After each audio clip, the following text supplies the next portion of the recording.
All right, guys, just another little bling video to start this up. This is our F-250. We got it from Tuscany. There's a whole video on the truck, but I love it. It's on a 6-inch lift on 37-inch tires. It's got a hell of a road presence. I've got a Gen Y hitch on it. And then, why have one race trailer when you can have two? This is my first one. It's very simple inside, plywood interior. This is my second one. Not nearly as well built, but very fancy inside. So what we're gonna do is trade them in and buy a fancy, good one. It's my hoopty. It's my 2010 4Runner. That's the one we drive when we get in trouble. Anyway, I love this truck. So I know this is getting too long, but I wanted to tell you from the road presence perspective, that's an amazing looking truck. All right, enough bling. All right, everybody, welcome to QA part 6. It's gonna be titled something like, I don't know what to do with my life. What should I do? What should I start my company in? So it's the same day. If you watch part 5, QA part 5, same day, same morning, same car. We're in the BMW, the M5 competition. And now I'm heading back. I've been at the gym and I'm heading home now. So that's why I'm doing it. So sorry, apologize for QA part 5 and 6 kind of looking identical. But I thought both sets of questions were good enough to get these videos done and get them out to you. Again, I always appreciate your questions, and I'm continually amazed by how involved you guys are. So thanks for that. Okay, so let's just read the question to you. This guy wrote me 2 questions. I think he thinks they were related, but they're really not, but I'm gonna try to answer them both. First question is, how do I find out what kind of company I want to build? I have so many passions: aircraft, virtual reality, guns, cars, electric motorcycles, and extremely fast personal mobility vehicles, and many more. That's the first question. And the second question is the best plan really to save 100 to 200,000 euros and then to take a leap of faith and found a company? Those are the 2 questions we're gonna try to address in this video. So one of the probably most fundamental questions I get over and over again on the channel is, what kind of company should I make? What kind of company should I create? Or what kind of career should I go into? And that is one of the toughest questions to answer, and really no one can do it. No one can do it for you. This is just one of those things you have to get down inside yourself and figure out. And I'm gonna walk you through it. I'm gonna talk you through some of the thoughts I have and maybe how I did it. But what I say does not matter, and what your best friend says does not matter, and what your dad says and your uncle says, and and maybe your work associates say doesn't matter. It really only matters what's inside of you. The only external advice that I would take to heart is someone who's near you a lot says, you know what I see in you? You know what I see you get most excited about? You know what I see you get most passionate about? Listen to those sentences, because those are the ones that you are showing external signs or external tells that you actually care about. So in other videos, I've talked about be the CEO of you, be the CEO of your life. And that means get a council of advisors, listen to what they say, screen out any self-benefiting parts of their advice to you, and then make your own best decision. Okay, so some of this video might seem harsh or mean, and I in no way mean it to be demeaning or degrading or to upset anybody, but I'm trying to be direct, and I'm trying to say things to you, to the guy who asked me this, and to anybody who's really paying attention. I'm trying to say things that will have impact, that will change how you think, that will change how you make decisions, that will probably change how you live, and probably speak to you in a manner that almost no one else will speak to you. I don't mean to offend you, but I'm not worried about offending you. I care more about my impact on your life than I do whether you like me or not. I frankly don't care if you like me. I don't know if that's a character flaw or not, but that's a basis for these videos. I don't care if they're well received. I'd like them to be well received, but if they end up making people mad, so be it. I'm trying to teach and counsel and sometimes kick a little ass, put a little boot up somebody's ass. Some of these videos might get tough. This is going to be an example of one. So it's probably been true for generations now, at least since the 60s, that people as they approach their late teens and into their 20s feel lost, and they need to spend time, finding themselves. That used to be the term, I think, back in the late 60s and up through the 80s when I graduated from college. I don't know what people say today, but hey, I'm going to go on a world traveling tour because I got to go find myself. Or I'm not going to go to college this year. I'm going to take a year off because I got to go find myself. And when somebody rattles off literally like 10 things that we're interested in, I think it means we're truly a little bit lost. And that means we haven't put much real thought into it. And so one of the things that we need to really get a grasp on is it something that you have a general interest in and kind of like, or is it something you have a burning desire, a true burning passion to be involved in or to make a difference in? And part of the way that I need you to think about it is a passion is something you're willing to put 10 hours a day in, 12 hours a day in, 6-7 days a week for years to make happen. Watching YouTube videos, doing a little light reading, doing a little bit of time on the weekends does not represent a passion. That represents a hobby. And lots of times I think we confuse some things we like to do occasionally as something we might want to turn into a passion. And I will put out there as a warning flag that sometimes that's a great way to kill your love of something.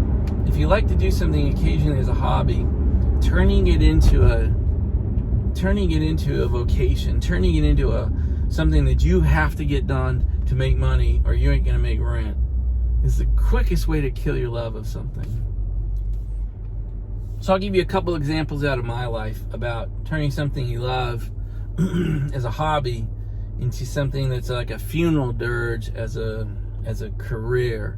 So I'll give you an example from my wife. My wife loves to draw and she loves photography. And she'll take photography, she'll take wedding photographs, she'll video weddings, she'll do portrait shoots, for prom nights, stuff like that. But she made a decision that if she had to do it for a living, like actually make money, like schedule it and deal with customers and clients and invoicing and payments and all that, she would quickly hate it. Another thing she likes to do is wedding flowers. She loves doing the wedding flowers for people's weddings. And she actually tried doing it as a career for a few months, 20 years ago. And within 60 days, hated flowers and began to hate weddings. So she doesn't do that. Another one for my daughter is riding. She loves the horses. She loves the horse farm. She loves riding. She loves the shows. But if she were to try to turn that into a career where she had to show in order to make money, she would hate it. And final examples from me. All these cars and my racing, both drag and track, I love it. And it's a bit of a passion. I mean, clearly I'm spending a lot of time and money on it. But if I were to try to make my living drag racing, or if I was trying to, become part of a professional race team, that was how I was going to make money, how I was going to produce my wealth, and what I would retire upon would ruin it for me. So there's just some examples that are pretty wide ranging, right? Flowers, photography, art, horses, and drag and track racing. All examples of things that we have some passion for, but as hobbies, not as careers. So the next thing we need to get a handle on is the subject we're thinking about betting our lives on a valid business concept. And what I mean by that is, do you know anybody that you would model yourself after that is currently doing it? Now, I don't mean to take away your no one's ever done this before, I'm going to be a pioneer, but that's not me. I don't pioneer new things. This is not what I do. So you have to seek another advisor to create something that's never been created before. But for me, here's my advice. So let's go down your list a little bit. Guns. I love guns. I own a bunch of them. I love target shooting. I don't like to kill things, so I don't hunt. But I love guns. I love weapons. Trust me, no one ever wants to break into my house. It will truly be the last thing that guy ever did. But I'll never make a living at guns. I'll never make a career out of it. I don't even really want a hobby out of my weapons. But guns, how would you make a living at it? There's only a couple ways I know of. One, you could become a professional gunsmith and truly become world expert in certain brands and certain ways to fix things. Two, I guess you become a world-class target shooter or showman or something like that. Or you could open a gun store. Those are really the only models I'm aware of. And is that something you really want to do? Or do any three of those things come anywhere close to where you are with your guns today? I just don't know. Electric motorcycles. I mean, you would have to start a company and start building and selling electric motorcycles. Is that something you want to do? I mean, do you want to truly start assembling the parts to make your first bike, and then find out what you can sell it for? I just don't know. We'll talk about some of these as business models in a minute, and do you know anybody doing it, right? Richie B. Kidd, the guy who rebuilds Teslas, just built an electric motorcycle. So, there's one example of one guy building one. I don't know whether he'll make a career out of the electric garage building motorcycles or not. Mobility vehicles. I don't know anybody who's building and selling mobility vehicles as their business. I'm not saying it can't be done, but is that something you're really going to get after? Aircraft. That's another one. I mean, are you talking about cleaning them? Are you talking about building them? Are you talking about becoming a pilot? There's a number of ways, but you got to take these generic categories and break them down to the career you want to pursue. So again, I'll just come out and say I don't think you listed passions. I think you listed kind of interests that you might have. I doubt you're spending 10 hours a day on all those subjects. It's just not possible. So again, as a lot of my videos head towards, this now is about your decision-making process, your decision-making capabilities. You have a decision to make. You have to pick one, not three, not two. You've got to pick one of these things and go after it. I mean, go after it with focus, with 100% of your activity and your intent. So if you try to go after 3 or 4, it's my belief they'll all fail. You'll mess them all up because you have to maintain some sort of income while you're doing it, right? Or you have to wait till you've saved up enough money you can live for a year, while you get this thing off the ground. I'm a parallel guy. I like to do things in steps. And so part of my weight of choosing what I want to do in life would be, is there something I could start on the side and see if I could grow it before I sever all my ties, and go after this thing. So one of the things is, do any of them represent a business model? Do you know anybody you can see, right? We just talked about that. Is there somebody you can model yourself after that's done it and you can follow in their footsteps? If so, that's a huge check mark in why you would head down that road. The second is, can you do it off hours? Can you do it in the evenings? Can you do it on weekends? Can you do it just on your off time, your holidays? If you took a week off of vacation, could you spend it on that? If that's yes, you could do some of these things on the side and build it little by little. That's a big, huge check, right? The other one is, are you willing to? Because that's the other thing. I hear a lot of you guys talk about, I want to do this and I want to do that, but you never actually do it. You never actually write the mission. You never actually write your budget. You never actually write what you're trying to accomplish. You say, well, it's all in my head, or I don't have time to write. But do you have the commitment to this idea, this dream, to actually begin to execute it in your off hours? Or do you get home and, I'm so tired, I watch YouTube, I go to the gym, I go watch football, whatever it is, got to go out with the guys. It never becomes number one on your list, or it is never consistently number one on your to-do list. That's a tell that you've picked the wrong thing. that means you do not have a burning desire or a true passion for it. Because if you did, it would stay number one. You go to work begrudgingly to get your money, and then you would get home and bang away for another 8 hours, right? You're working 2 jobs now, right? Your job and your company. And that's a huge tell. That's a huge check mark, right? So there's 3. You got someone to model yourself after. You can do it off hours and build it slowly, and you're willing to make the commitment and you actually do it. Those are 3 huge tells. All right, so a 4th thing you have to get over is the fear of missing out. They call it FOMO, fear of missing out. And that fear is, so you listed like 5 or 6, 7 things, and then you said, and I have many more. So let's say you have double. Let's say you have about 10 passions that you just can't stay away from, which I think is impossible, but maybe you are the next Da Vinci. I don't know. But you got to pick one. And so you fear stopping the other 9, because that's what you're going to have to do. You're going to have to pick one and move out. And so the thing you got to do is really think through it. And this goes back to that mantra I have across all my videos over the last 2 years is dream, think, plan, act, repeat. You're in the thinking mode now. You got to sit down and think through this stuff and put a plan together. But the first part is you got to think. You got to think through your options. And then you got to plan. You got to pick one and start planning. But by picking one, you got to kill 9 other dreams. Not cool. I get it. Painful. Not happy. What if? What But you can't wait till all the lights are green to start your journey.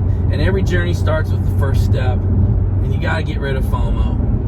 It's just a fact. There's no silver bullet here. So just do your analysis. Go down those 3 or 4 criteria I gave you. Which comes out kind of your number 1. And if they all tie, then you didn't do it right. So you just got to pick one. At some point, you just got to choose one and move on. If you're telling me that they're a dead tie or 2 or 3 are just a dead tie, then you just got to pick one and go forward. Or pick the one that's the most viable business. And the one reason you got to pick one is you got to live with it for a while. One of the worst things you can do is get rid of the momentum you've built, right? So you've been dreaming now, you've been thinking, you've made your choice, and now you're starting to plan, and pretty soon you're going to pull triggers and start acting on it. You're starting to build up momentum, a little bit of momentum. Now once you've been in it for 6 months or a year or 2, you've got a lot of momentum, at least emotionally and mentally and probably financially. You've got a lot of invested in this idea. You want to stay there. You don't want to start a year over, 2 years from now, start over and go back to one of the other ones. And so you got to pick something, you got to stick through it. And sometimes we're not looking for the best choice, right? We're looking for a really great choice. And so maybe 2 or 3 are tied, and you're like sweating, I can't make a decision. Which one's best? I don't know. And you probably don't either. Pick one and stick with it. And you may have regrets. My advice is stick with it. If it's starting to work, stick with it. Don't sit here in this mode and wait across your 10 options to the most perfectest, prettiest, unquestionable decision can come forward. You'll wait forever, and you're just burning daylight. You're pissing away your life, waiting for God or someone to make the decision for you. All right, so how did I do it? Let me tell you a little bit from my career what kind of happened. So hopefully this isn't too long, but sometimes it's best if I teach you the basics and then show you kind of how it happened in my life. Because sometimes what I want you to do and what happened in my life are slightly different. I don't want you to maybe one take as long as mine took or go through the pain I went through. But here's my story. So I graduated in 1986 with my bachelor's degree in computer science. I went through basically 3.5 years of college thinking I was going to be a computer guy. And my last semester I took Econ 101 because I needed one last class to stay a full-time student. I took Econ 101 and I realized I'd wasted 3.5 years of my college career. I loved business, but I didn't stop the momentum of 3.5 years of college. I went on through, got my degree, and went on into a tech company. the miter company, flew to Boston, and stuck it out. And over the course of a couple of years, I learned I was better at applying technology to business problems than I was to technology. I couldn't program my way out of bed. I hated programming. I was better at nuts and bolts, assembling cables and assembling mainframes and assembling networks and getting them up and running. But I was better at managing them and leading them than that. So over the course of the 8 years from graduation to when I started my company in 94, so from 86 to 94, I gradually moved more and more away from technology and more to the application of technology to business problems. And eventually started my own consulting business, essentially consulting to the federal government, applying technology to solving business problems. So when did I pull the trigger? When did I actually quit my job and flip completely over, dependent upon myself? It was when I was approached by the U.S. Army with a problem, and they said they actually asked if I was willing to start my own company so they could come to me directly. And so I'd spent 8 years preparing for that moment. I had money in the bank. I bought my first home. My cars were paid off. My marriage was stable. And so I said, hell yes. So I was ready. I didn't know he was going to walk up to me that day, but I had the money in the bank, and it was going to be just me for a while. So it was pretty low risk. The only thing I was risking was my job, my income. I wasn't risking everything. And so I decided to take that risk. And I'm glad I did. But it took an external event for me to finally make that jump.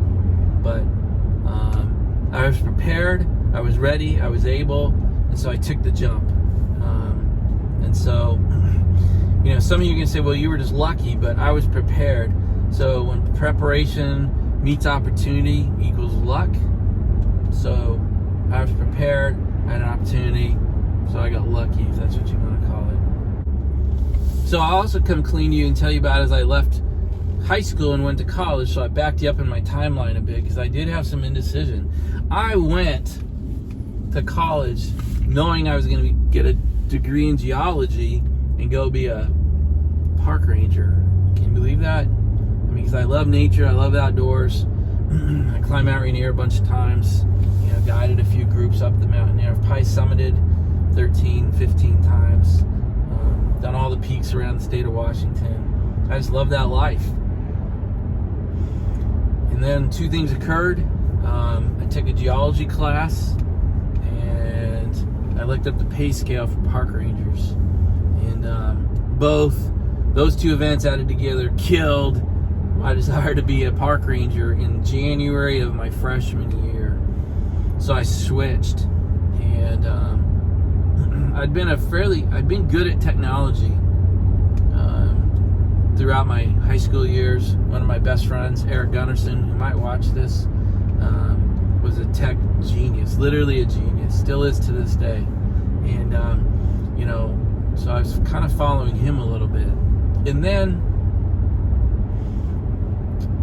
what I really wanted to be was a fighter pilot, and I thought I had a fighter slot. I had a pilot slot, and I joined ROTC. And another best friend of mine, Mark Haskins, I don't think about just these. He actually went in the Air Force, but I got washed because my right eye was 20/80 at the time. They don't take those. They don't take 20/80 for the pilot program, at least not back in 84, 85. And so I switched again. So I went back to my technology roots. So over the first year or two of college, I was kind of all over the map, but I didn't allow it to kill my momentum. And I don't want to say because I had some great character or constitution. I was paying for my own college with loans and work study. And I was working 20 hours a week and going to school full time. So I didn't really have the luxury of saying, well, I'll take a fifth or sixth year. So I maintained my momentum, kind of out of fear of losing, running out of money. So I just wanted to tell you that story to show you that some wavering is fine as long as you can maintain your momentum and not lose forward progress in your life. So that was 2 or 3 switches in the course of 2 years, but I still got out of college with my degree in computer science in 4 years. So don't lose hope if you waver a little bit. Just don't kill your momentum. Okay, so let's go on to part 2 of the question. Is really the best thing you do save up 100,000 or 200,000 euros and then just make a leap of faith? And the answer is hell no. Don't do that. Save up your money. You know, get that cushion we've talked about. In fact, part 5 Q&A, we talk a lot about having a cushion of money in your private account and then build one in your business account as well. So save the 100,000, 200,000 euros, because that's, you know, 150 to 250,000 dollars, because you need to live on that, or you need to be prepared to live on that. Hopefully your business is planned out well enough. It starts throwing some cash off for you fairly soon, but you need to be ready for that not to be true. So now we know what not to do. So you hear me talk about in prior videos about language, like watch your language was the Q&A. I don't remember if it's part 2 or 3. Watch your language, and this is what I mean. So what I've been talking about is what not to do. You know, don't save 100 and 200 and then take a leap, right? That's not what I want you to do. So there's don't and not, right? There's an example of how we should not speak, right? There's another not. So how should we speak? The way I'd prefer you do it is definitely save up that money. So that means you have financial responsibility and you've got your life and your spending in control. Those are fantastic skills no matter where you go from this video. You know, and my question is, are you anywhere near that? You know, or are you just talking? You know, are you anywhere near saving that kind of money, or are you just like out there freewheeling it? So if you're not on plan to save that kind of money, get on that plan. But what should you do? And so let's talk about, you've made your decision from earlier in this video. You know what you're going to do, right? So you've done your dreaming, you've done your thinking, but now you got to do the next step. And this is where people really fall apart. You got to start writing shit down, right? You've got to put a budget together. And you're going to say, how the hell do I do that? You have to do research. So let's pick electric motorcycles for a minute. Let's say you're going to start manufacturing the world's best electric motorcycles, right? I have no idea how to do that, by the way. Let's just say you're going to do that.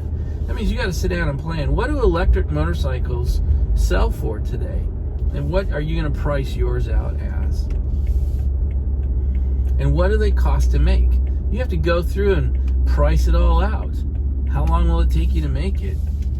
Right? But at least you then have some basis, at least for your first unit.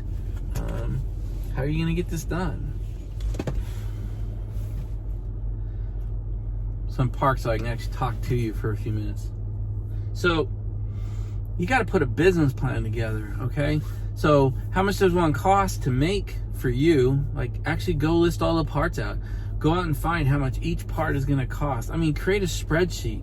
List every part and what it's going to cost you to buy it. At least you know how much it's going to cost you out of your pocket to assemble your first unit. How long are you going to take to make it, right? And then what do you think you can sell it for? That's the foundation, right? And then you got to prove it, right? And then you could build it off time. Do you have enough money, by the way, to buy all these parts? If you don't, that's your first step, right? You got to save the money and get good. And then 2, where are you going to build it? Do you have you live in your own place? Can you use your garage? Where's this going to happen? Or do you got to rent somewhere? That's a huge cost. And then how are you going to sell it? Literally, how are you going to sell it? eBay, Facebook, YouTube. How are you going to sell this electric motorcycle? And then do one, right? So we're still in building your business plan. You're like, holy crap, that's actually a business. It is, but it's still the first step. So how much is it going to cost? How much did you sell it for? What was your actual profit? How long did it take you to build it, right? And then how many can you do? Do you think, did you sell it in a manner that's, replicatable, scalable, or did you sell it to your uncle, right?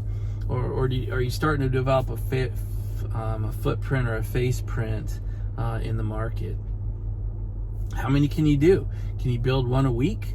You know, if you made $1,000 on it and you can sell one a week and you can make one a week, you're making $4,000 a month now, right? And so what is that? That's $48,000 a year, gross. So, that's you're starting to build a business that way. So can you go this far? Can you do this kind of thinking and this kind of planning and this kind of prototyping? Whatever business you take, whatever decision you made back in the earlier steps, you've got to go down this kind of road. And then, you learn from your first unit, and then you learn from your first quarter, then you learn from your first year, and you do this. And that's the repeat, right? Dream, think, plan, act, repeat. Now you got some momentum built up. Dream, think, replan, change your action plan. What worked and what didn't. That's how you start a business. You don't just throw 100 or 200 grand in the bank and just blow open a hole in it and start draining water out of your tub, right? And the key in the business is, I always talked about it like a bathtub to my folks, is the leaks in the tub draining water faster than the spigot is putting it in the top. And that's something you need to know. Can you pour enough new revenue on the top of the bathtub to take care of all the leaks at the bottom of the tub? Not sure what else to say there. Hope that helps. Okay, so let's do a quick summary. 2 huge questions. How do you go down the decision tree, the decision path to decide what you're going to do in life? And then what are the steps to really begin to kick off your company? So I hope those 2 sets of questions make sense to you. Please give me feedback. Please come at me if I'm saying something stupid, or if I'm using terms you don't get, or if my logic path doesn't make sense to you, or if this spawns further questions. Nice job, everybody. I love these videos. Thanks for allowing this to be part of my life. Bye, everybody.